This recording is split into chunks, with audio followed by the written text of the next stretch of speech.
Oi pessoal, tudo bem com vocês? Como é bom estar de novo aqui! Hoje a gente vai para a parte 4 do livro sobre Vygotsky. Hoje nós vamos aprender mais sobre as teorias de Vygotsky. Nas aulas anteriores a gente aprendeu sobre os processos da cabeça que ocorrem na primeira infância.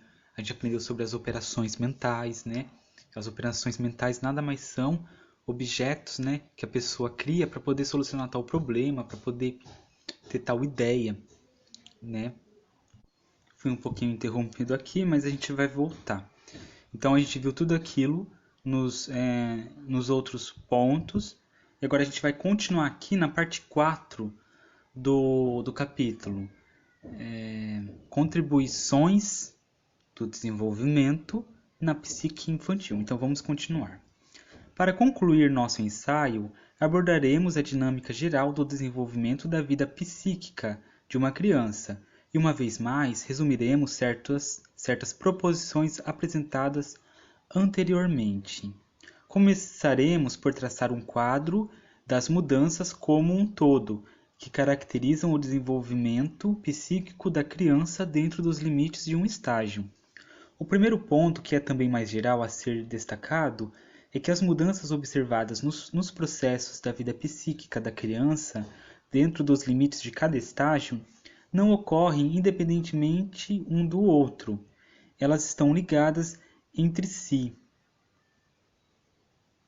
Então, aqui quis dizer o seguinte, que os processos da vida psíquica de uma criança, ela não ocorre independente do estágio, ou seja, uma se liga à outra. Como assim, Jean? O que você está querendo explicar? O que eu estou querendo explicar é que, por exemplo, como é a mente psíquica de uma criança de 2 anos? Qual é o estágio que ela está? Tem como uma criança de 2 anos já saber conta, já ter um raciocínio avançado? Não. Logo, a gente supõe não, a gente tem certeza de que a vida psíquica, a cabeça de uma criança, tem tudo a ver com o estágio em que ela está. Ok? Vamos para frente. Assim como, né, gente, um adulto que não tem um raciocínio muito bom, ele está um pouco atrasado, né? Porque a fase dele já não condiz mais com a idade, né? Então vamos continuar. O primeiro ponto, que é também o mais geral a ser destacado, é que as mudanças observadas nos processos da vida psíquica da criança, dentro dos limites de cada estágio, não ocorrem independentemente um do outro, foi como eu disse. Eles estão ligados entre si. Em outras palavras, elas não constituem linhas independentes de desenvolvimento e processos separados, como percepção, memória, pensamento, etc. Pensamento, como eu disse no vídeo anterior, é uma das percepções sensoriais. E o pensamento, é que no vídeo passado eu tinha esquecido um pouco, eu até falei, parece que eu até falei consciência, mas não é, é pensamento. Pensamento faz parte do, do material sensorial que nós temos. Embora essas linhas de desenvolvimento também possam ser separadas, é impossível, quando as analisamos, encontrar diretamente as relações que promovem seu desenvolvimento. E claro que o desenvolvimento da memória, por exemplo, forma uma sequência unida de mudanças, mas sua necessidade não é determinada pelas relações que surgem dentro do desenvolvimento da própria memória, mas por relações que dependem do lugar que a memória ocupa na atividade da criança em um certo estágio de seu desenvolvimento. No estágio pré-escolar da infância, por exemplo, uma mudança que ocorre na memória é a formação.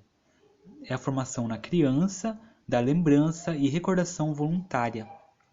Então isso ocorre lá pelos 3, 4 anos. Começa a ocorrer uma lembrança vaga, mas ocorre uma lembrança. Coisa que não ocorre quando o bebê está na barriga da mãe, quando é um recém-nascido, quando tem 1 ano. Isso nenhum de nós lembramos, né? Pode ser que nós tenhamos lembranças, mas no nosso inconsciente. Mas não é porque está no nosso inconsciente que a gente pode puxar e lembrar. Não, serão apenas faíscas, sensações, mas lembranças assim de lembrar, não dá, né? O desenvolvimento anterior da memória é um pré-requisito necessário para que esta mudança seja possível, mas não é determinada por ele.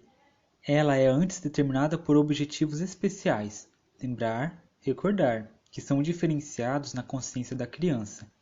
Nessa conexão, o lugar dos processos da memória na vida psíquica da criança se altera. Anteriormente, a memória surgia apenas como uma função servindo a algum processo.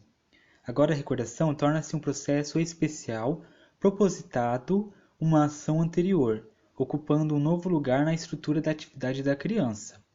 Essa conversão da lembrança e da recordação em uma ação especial foi observada por nós, em nossos experimentos especiais com crianças no período pré-escolar. Durante um jogo do grupo de crianças, uma delas que desempenha o papel de elemento de ligação tinha de transmitir uma mensagem ao quartel-general. Mensagem que consistia sempre numa mesma sentença inicial e vários nomes convenientemente selecionados, de diferentes objetos. É claro que cada vez eram nomes diferentes. Então, lá tinha uma criança, né, que desempenhava o papel de passar a informação para todos. Durante um jogo do grupo de crianças, uma delas que desempenhava o papel de elemento de ligação, que é o que passava a informação para todos, tinha de transmitir uma mensagem ao quartel-general, mensagem que consistia sempre numa mesma sentença inicial e vários nomes convenientemente selecionados, de diferentes objetos. É claro que cada vez eram nomes diferentes. As crianças menores que assumiram o papel não compreenderam seu conteúdo secreto. Para elas, o papel revelava-se em seu aspecto externo, processual, isto é, correr ao quartel-general, saudar, etc. O aspecto processual interior, todavia, ou seja, assegurar o contato, transmitir a mensagem, etc., parecia não existir para elas. Na maioria das vezes, elas, por consequente, corriam apressadamente para executar a missão, sem mesmo ouvi-la. Outras crianças também aceitaram o conteúdo processual do papel. Elas estavam igualmente ansiosas para transmitir a mensagem, mas no começo não selecionavam como alvo a memorização de seu conteúdo. Seu comportamento apresentava, por isso, uma configuração peculiar. Elas ouviam a tarefa, mas claramente nada faziam para relembrá-la. Ao transmitir a mensagem, não faziam qualquer tentativa real para recordar aquilo que haviam esquecido. E quando era perguntado o que mais havia para ser transmitido, elas em geral respondiam: nada, isso é tudo. As crianças mais velhas comportavam-se de forma diferente. Elas não apenas ouviam a mensagem, como também tentavam decorá-la. Isso se expressava, às vezes, pelo fato de moverem seus lábios enquanto ouvia a mensagem, ou repetirem-na para si mesma durante o trajeto para o quartel-general. Se tentávamos falar com ela enquanto estavam correndo com a mensagem, sacudiam a cabeça e apressavam. Ao transmitir a mensagem, essas crianças não se limitavam a falar sem pensar, mas tentavam relembrar o que haviam esquecido. Então a gente vê aí que no segundo grupo de crianças tinha uma memória muito melhor, uma memória e inclusive um raciocínio muito bom, diferente das crianças menores, né? Então, agora tenho algo mais que dizer. Agora, evidentemente, elas estavam fazendo algo internamente, estavam tentando encontrar algo que por alguma razão era necessário em sua memória. A atividade interior também estava dirigida para um alvo preciso nesse caso: recordar o conteúdo da mensagem. Estes eram os fatos iniciais.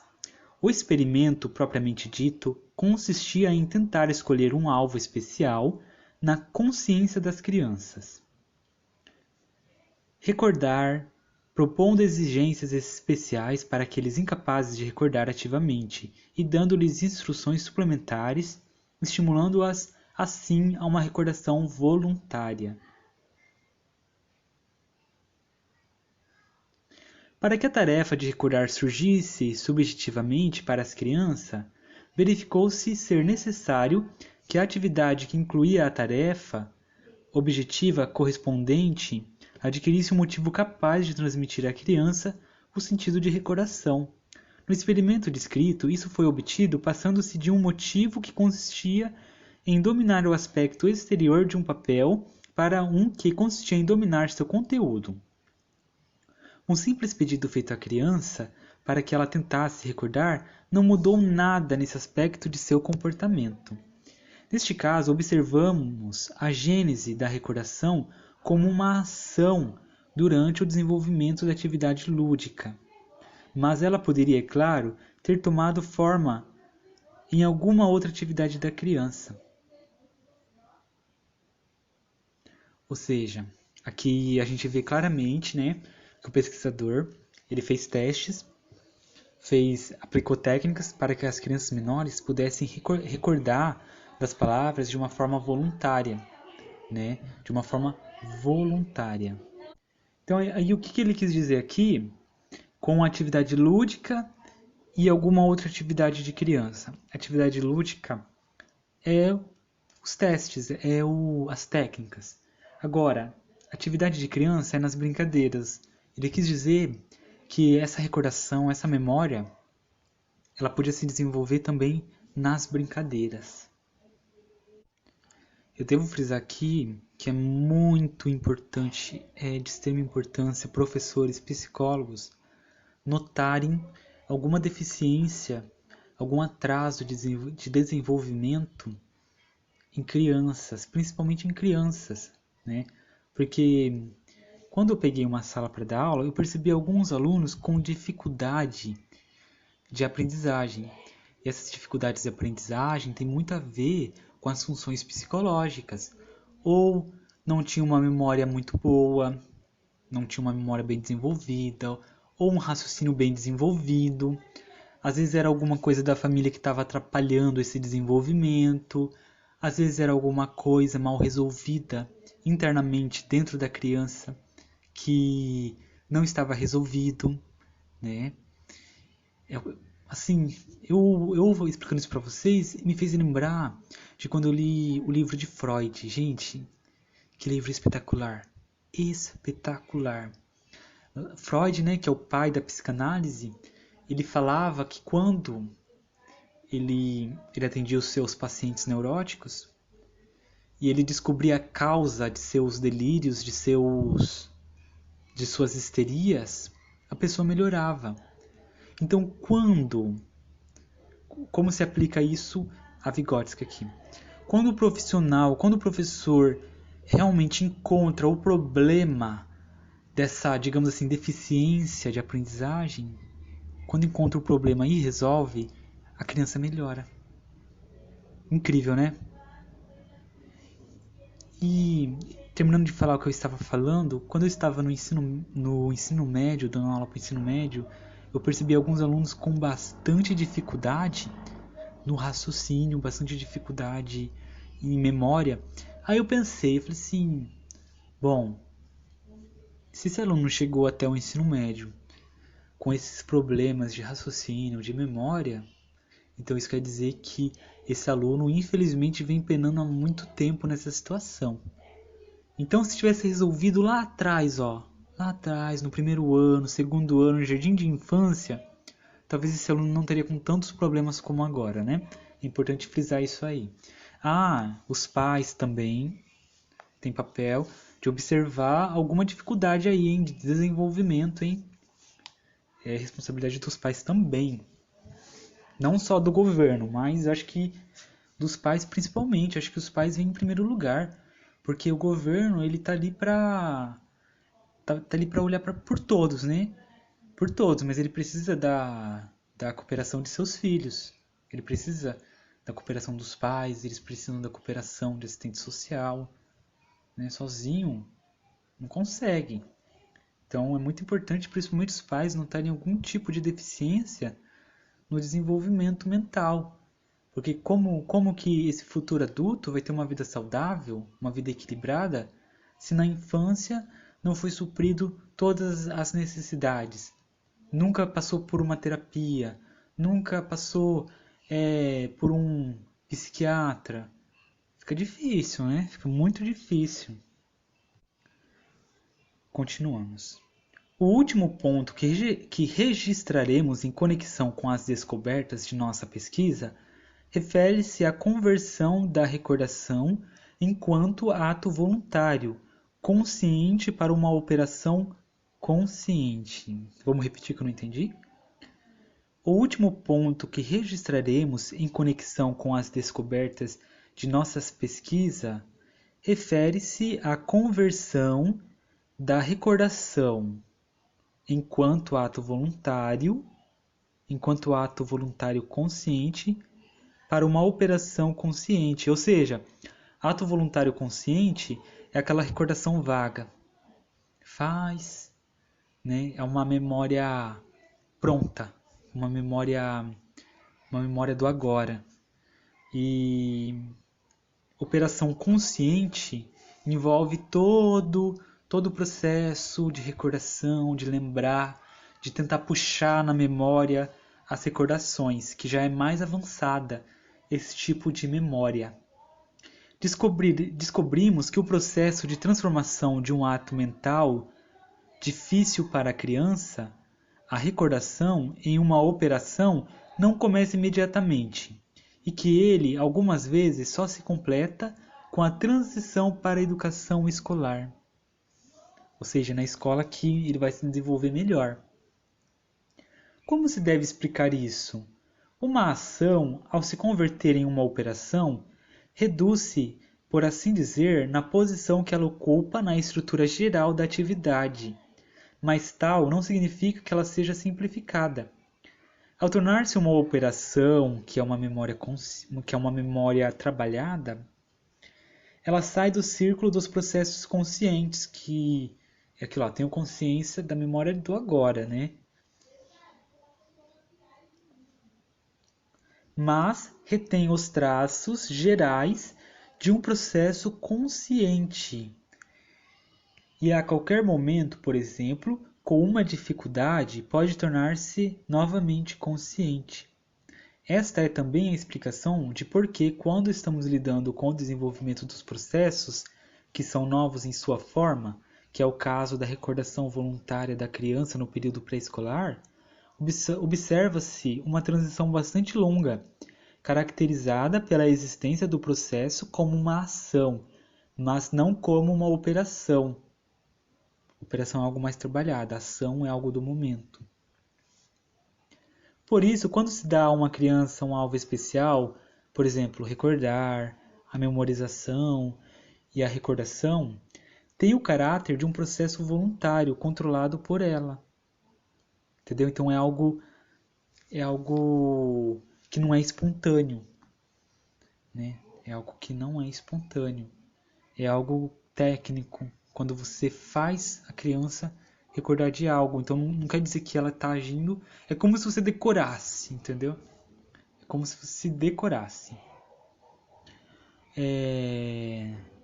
Quando este alvo não é escolhido, mas ofuscado por outro colocado ao mesmo tempo, a memória adquirirá traços de algo não voluntário, né? Ou seja, quando você não força a memorização, a recordação, a memória adquirirá um traço não voluntário. O que é um traço não voluntário? É algo que flui, é algo que sai naturalmente da criança.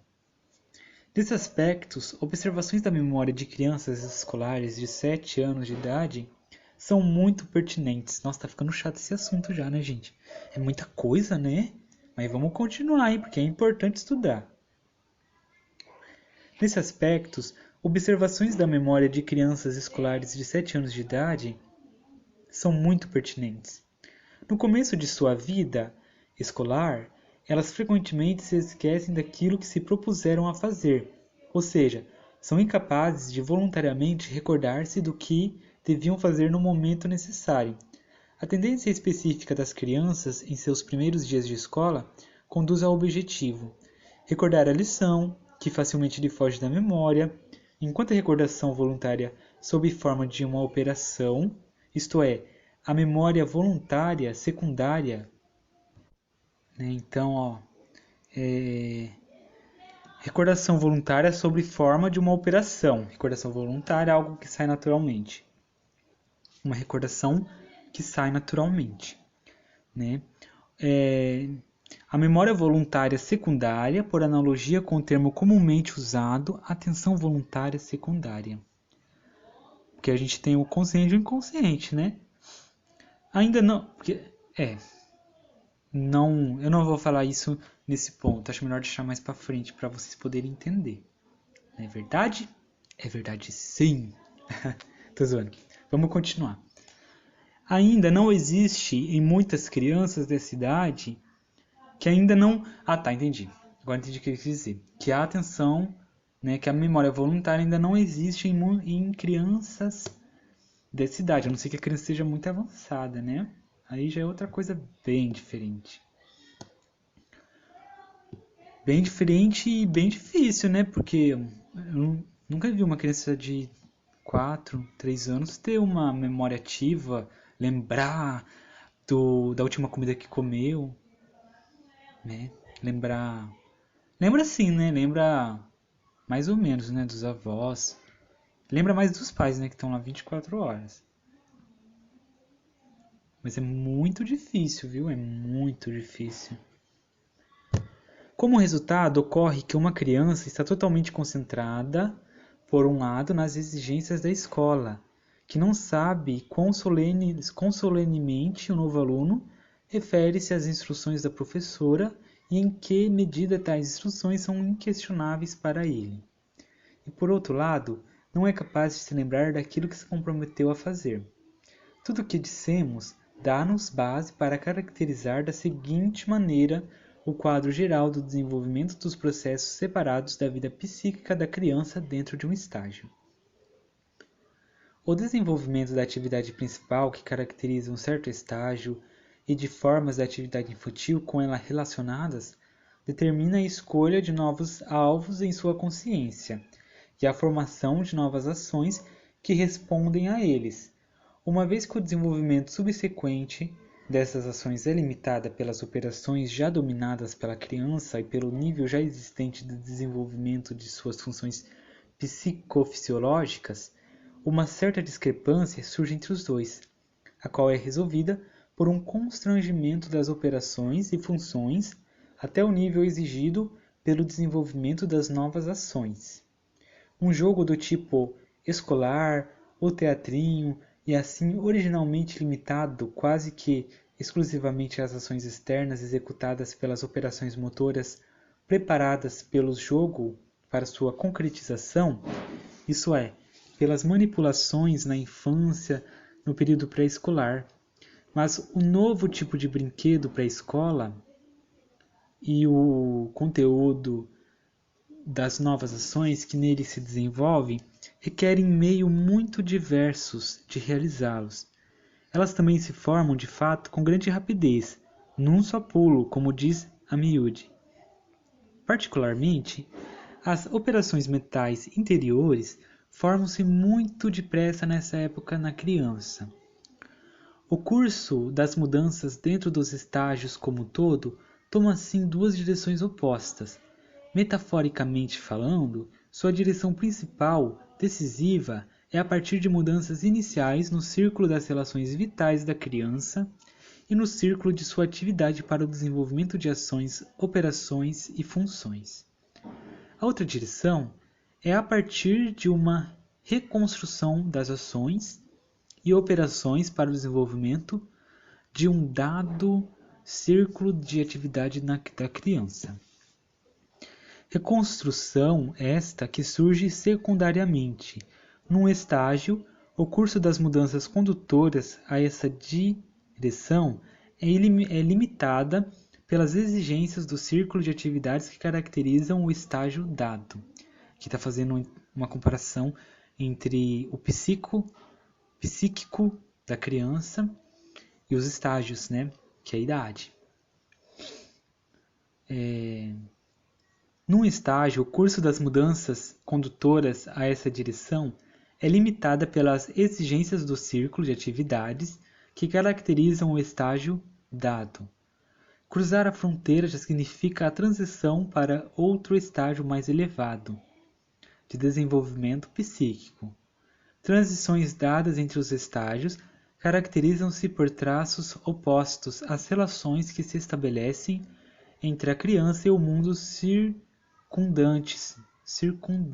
São, por natureza, relações sociais, pois é precisamente a sociedade que constitui a condição real primária de sua vida, determinando tanto seu conteúdo como sua motivação.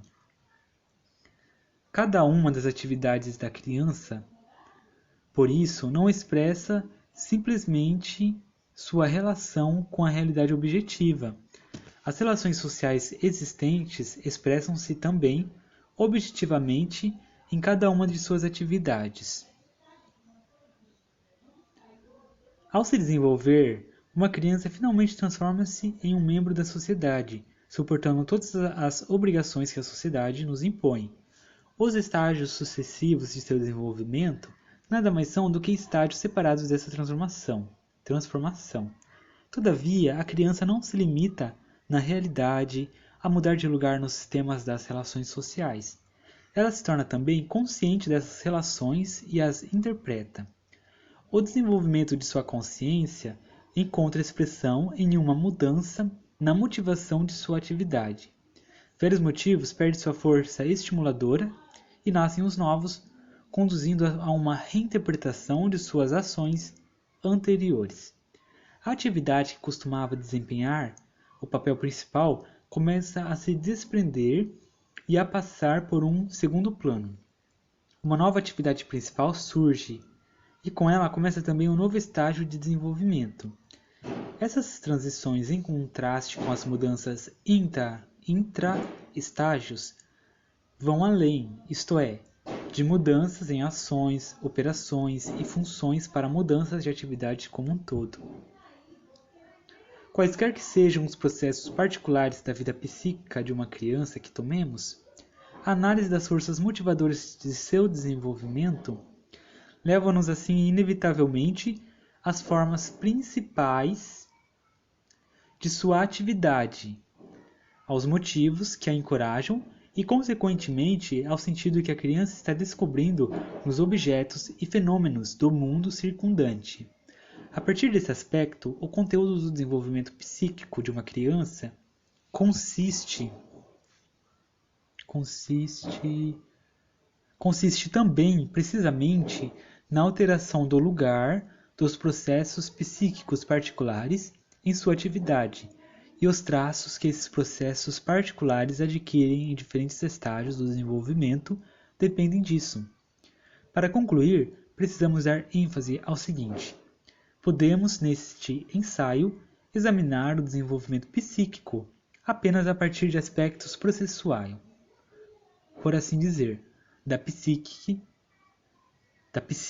omitindo quase inteiramente a questão mais importante das interconexões internas das mudanças de atividade, com o desenvolvimento do quadro ou imagem do mundo na consciência da criança e com as mudanças na estrutura de sua consciência. Uma interpretação deste assunto requer uma exposição preliminar do problema psicológico da unidade do desenvolvimento dos conteúdos sensíveis, da consciência e das categorias de consciências que divergem uma da outra, as quais traduzimos pelos termos significado e sentido. Bom, terminamos o segundo capítulo. contribuições do desenvolvimento e a psique infantil. Então vamos fazer um resumo desse capítulo. Esse capítulo acho que rendeu uns 8 vídeos, hein? Bem extenso. Bom, então esse capítulo ele falou do desenvolvimento em relação com a psique da criança. Ou seja, como ocorre o desenvolvimento da criança. A gente viu ali várias coisinhas pequenininhas, né? Várias coisas pequenininhas que compõem o desenvolvimento da criança. Por que é de extrema importância aprender sobre isso? Bom, primeiro, porque a gente pode entender como funciona a cabeça de uma criança. Nós podemos aprender a como tratar da melhor forma uma criança quando ela está em situação de sofrimento psíquico, quando ela está em situação de falhas no desenvolvimento, quando ela passa por algum trauma.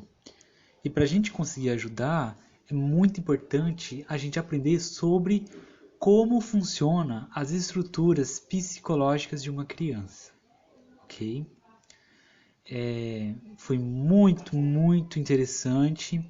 Vocês podem baixar outros livros de Vygotsky para poder complementar, né? Porque uma vez só é muito difícil a gente absorver tudo. Então leia sempre livros diferentes, né? Para poder como que se fala? Para poder absorver cada vez mais conhecimento acerca de Vygotsky. E cada autor de livro, eles expressam de uma maneira diferente. Uns em uma linguagem mais fácil, outras em linguagem mais difícil. Então é por isso que é importante ler mais de 2 livros, né? Bom, o que a gente vai ter no nosso próximo vídeo? No nosso próximo vídeo é também... Opa, saí aqui. Que eu peguei o tablet do meu irmão. Aí saiu, não sei mexer muito bem. Achei. No nosso próximo estudo vai ser a página 85, que tem o seguinte tema: a psicologia experimental e o desenvolvimento infantil. Então a gente vai poder estar aprendendo mais sobre isso. Eu acho muito interessante, hein? Muito interessante. E eu espero que todos vocês estejam comigo na próxima aula. E para receber esse vídeo, vocês têm que ativar as notificações, né? Porque assim vocês vão ficar aí por dentro desse livro. Então a gente já está na página 185. E também eu vou deixar nos comentários a postagem, esse livro impresso. Porque assim vocês podem me acompanhar pelo livro e pelo áudio, né? Coisa boa, né, gente? Então, pessoal, olha, muito obrigado por vocês estarem aqui comigo. Hoje o nosso vídeo foi curto, mas é porque foi o fim de mais um capítulo. Um beijo para vocês. Espero encontrar vocês numa próxima oportunidade. Tchau. Valeu.